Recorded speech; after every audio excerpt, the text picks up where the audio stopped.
They say that women age like fine wine. And if you've got the hots for an older woman, bagging a date may require a little more finesse.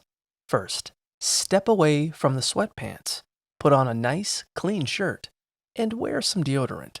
Once you're looking your best, take some time to have a conversation and build a genuine connection before making your move. If you end up chatting over text, don't tell her your exact age. Instead, give a vague answer like young enough to keep things exciting, but old enough to know how to treat a lady. When you finally ask her out, put your phone on silent and give her your undivided attention, because an older woman may see constant scrolling as immature. Plan a date tailored to her interest.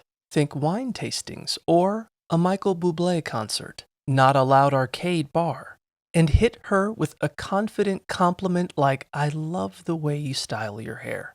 Be direct and tell her you want to take her out. And if she has reservations about the age gap, reassure her that it's just a fun, pressure-free night out. If she says no, don't take it personally. Respect her wishes. Say you completely understand and move on with your dignity fully intact.